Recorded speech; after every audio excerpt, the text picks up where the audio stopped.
kadar büyük bir çeşme akıyormuş buradan ya.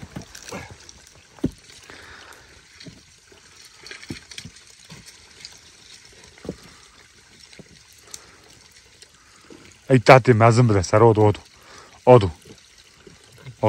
Tati mazın ha. Aydona kilagi bra kilagi tanka yol voli. Aydona sar voli. Bra voli tanka onsa. Hadi gülüm. Adem gülüm. Tamam. Tamam o ay hoş bir de vol tamam.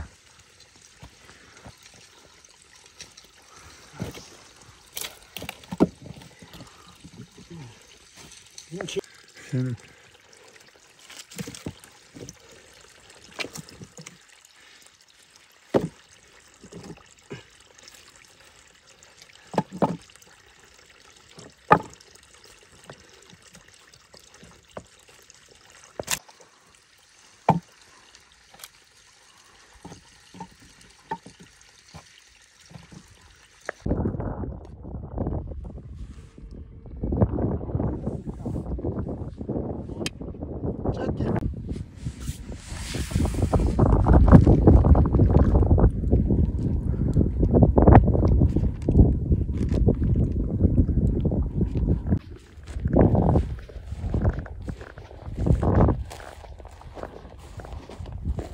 Saksıyı.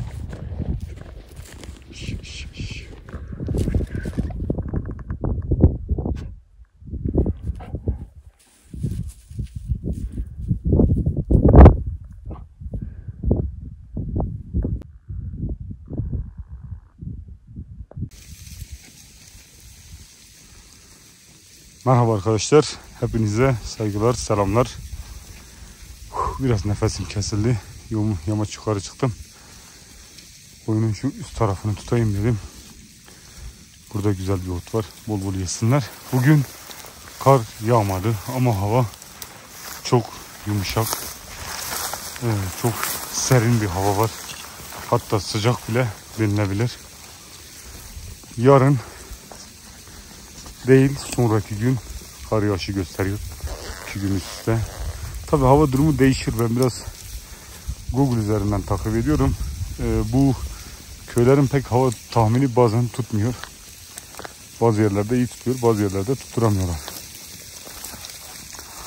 Bu gece arkadaşlar şu güzel ormanın üst tarafında kalacağız. Burada çünkü çok güzel bir ot var. Bu otu koyunlar bir yesin.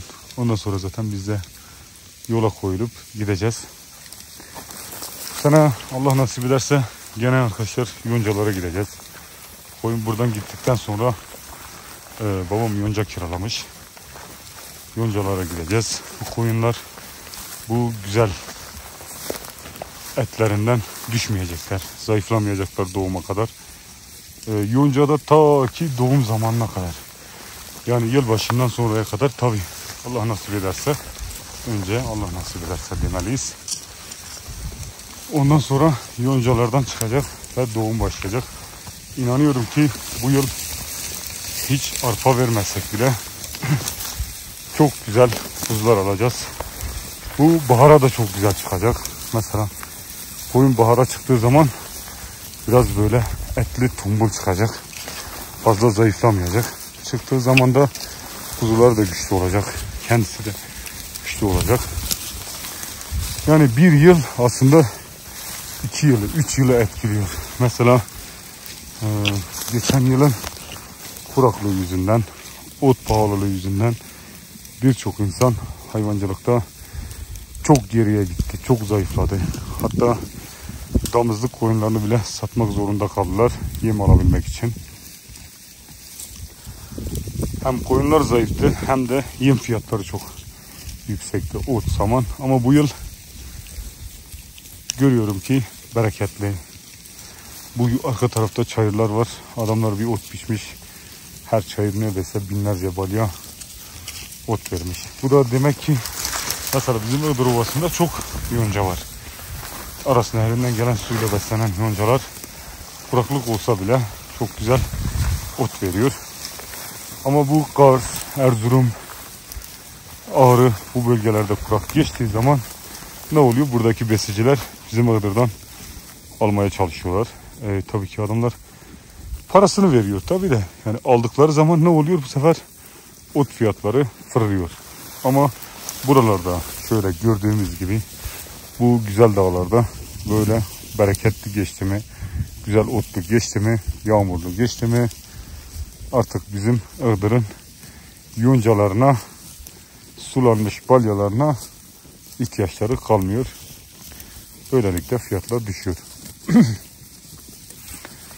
Ekonomideki temel prensiptir aslında bu serbest piyasa. Arz talep. Piyasadaki arz talebi karşılarsa, hatta talebin üzerine çıkarsa fiyatlar düşer. Her şeyde böyle. Otta da böyle, samanda da böyle, arpada da böyle. Hepsinde böyle. Bu yılki enflasyona rağmen karşılaştırdığımız arpa fiyatları geçen yıla rağmen fazla bir artış olmamış. Çünkü mazot, enflasyon, bunlar çok aşırı maliyetler. Üreticiler gerçekten bu yıl çok zorlandılar. Özellikle de mesela buralar şeydir böyle biçiliyor sadece ama ekilen yerler, adamlar o pahalı mazotla, o pahalı gübreyle ekin almaya çalıştılar ve onunla da geçimlerini sağlayan insanlar var tabii ki. Onların işi de zordu bu yıl.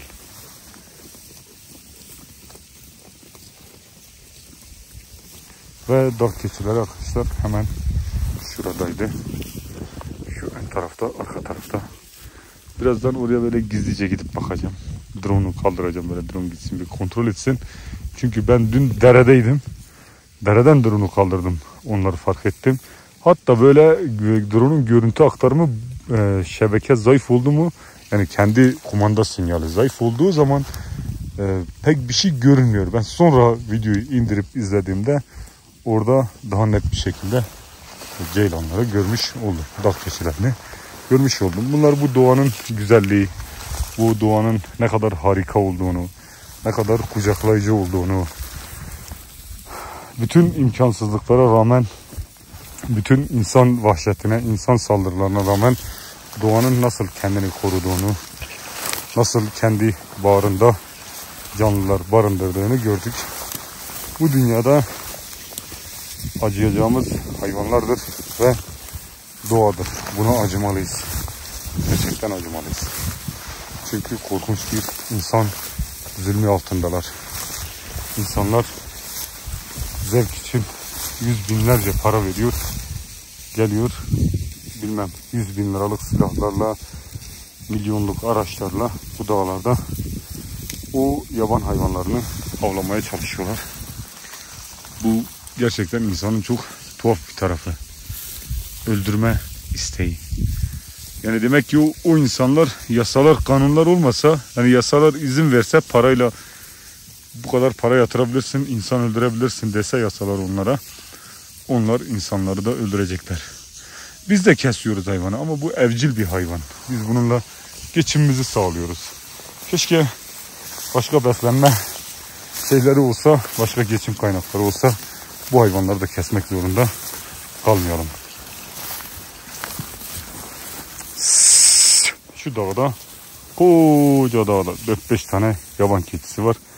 Tüfeklerle, silahlarla, köpeklerle onların peşine düşmenin ne anlamı var?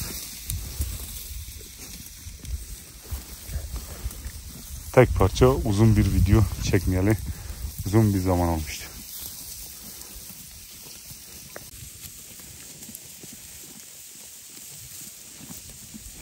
O kadar hoşuma gitti ki videoyu kapatmak bile istemiyorum.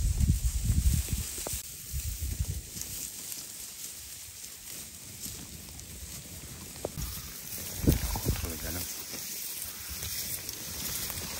Şu yumak, şu çok tatlı bir yumaktır. Asla sararmaz, hep yeşil kalır. Ben bu otların yeşil halini düşünemiyorum ya. Değil mi kızlar? Nasıl? Tatlı mı? Güzel mi? Güzel mi? Güzel güzel.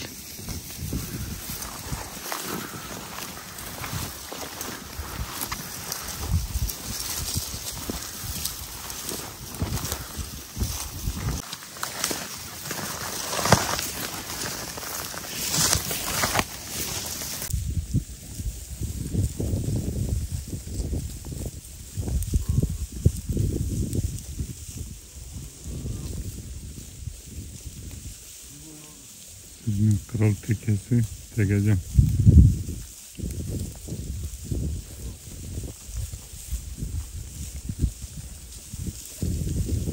Sürekli ne şikayet var. Erdal çok ho diyorsun ve bütün komşular ayağa kalkıyor. Ben de o yüzden yavaşça diyeceğim.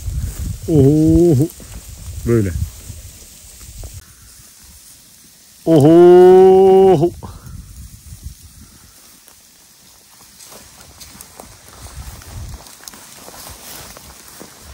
Oho. Tehlikeli topraklar buralar öyle. Kurt yuvası.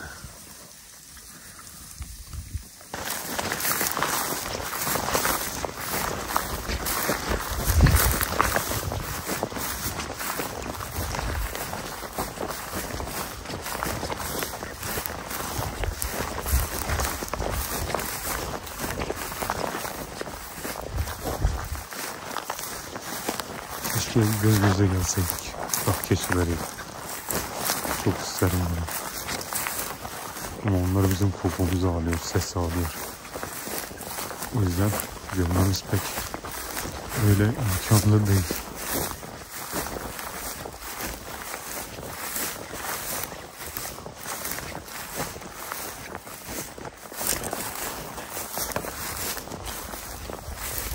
Benim ormanlardan en korktuğum ayılara denk gelmektir.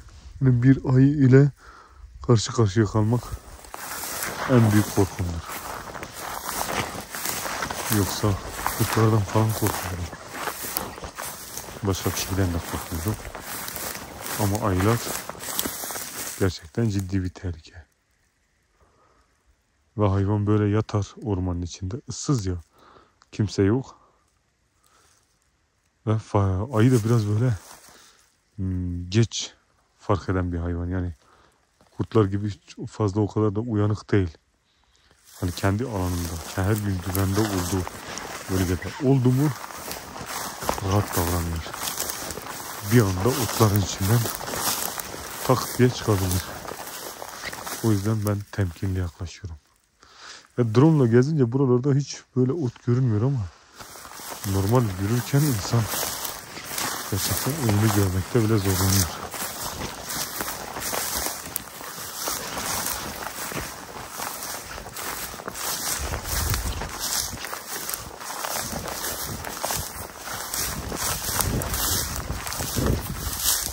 Baksana ya. Koşamaz insan bu otun, bu ağaçların, bu çalıların arasında koşamaz bile.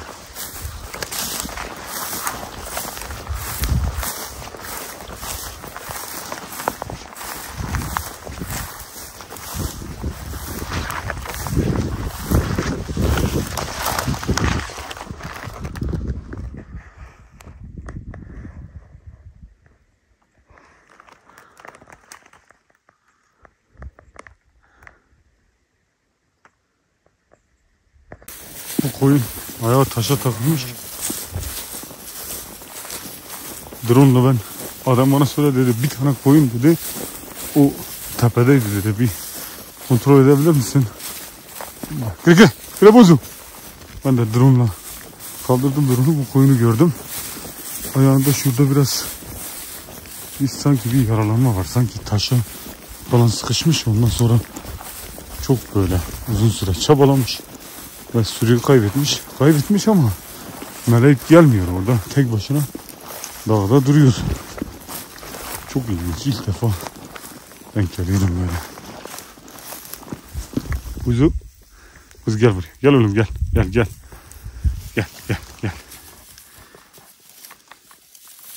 Bebek gel yanıma, gel seni bir seveyim, gel bakayım, gel oğlum.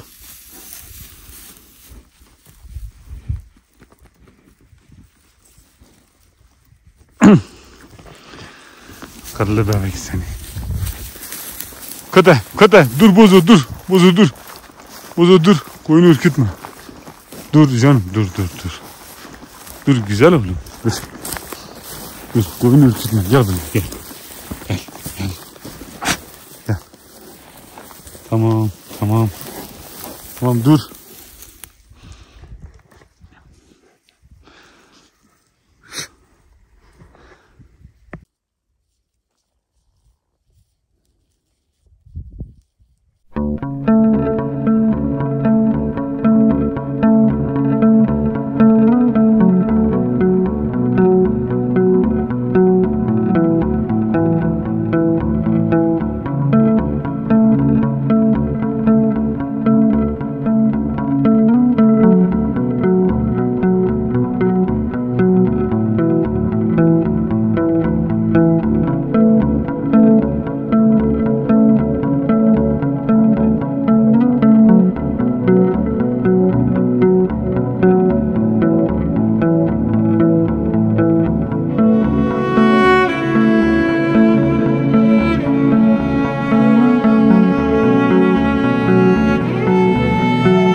Hele sarsılmaz delisinin sesi nereden geliyor ya?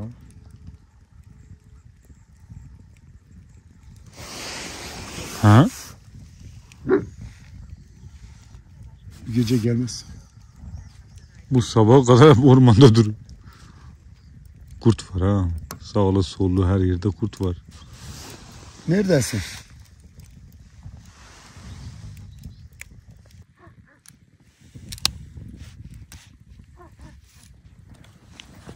Ayı var ayı.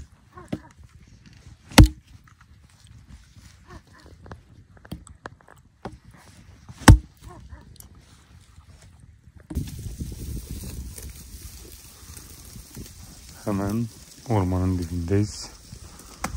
Koyunu gece şevine kaldırdık. Gece kurtarmasına yaklaşık 1 saat veya 1,5 saat otlasın. Ardından artık yatar sabah kadar. Genelde kurt saldırıları gece vaktinde oluyor.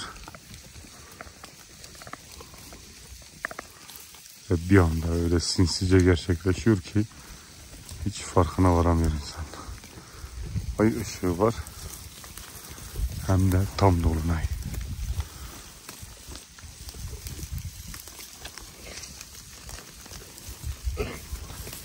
Neredeyse gündüz gibi. Gene de Erkan'da sürekli kontroldeyiz. Bize her an saldırabilirler bizim çocuklar. Ve burası, bu arazi onlara çok müsait. Saklanmaları, gizlenmeleri ve saldırı yapmalarına çok imkan veriyor. Allah'tan ki ot bol, koyun fazla dağılamıyor. Ot bol olduğu için hızlıca doyacak koyun. Ya yakı yakı.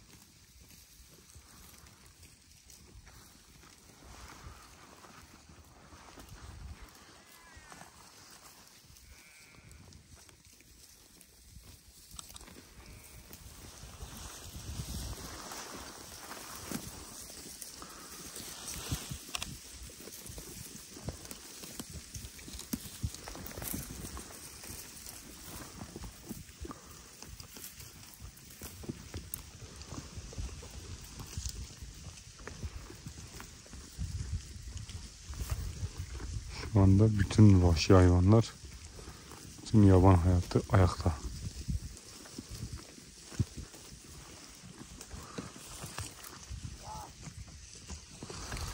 Yatan var mıdır? Çok az.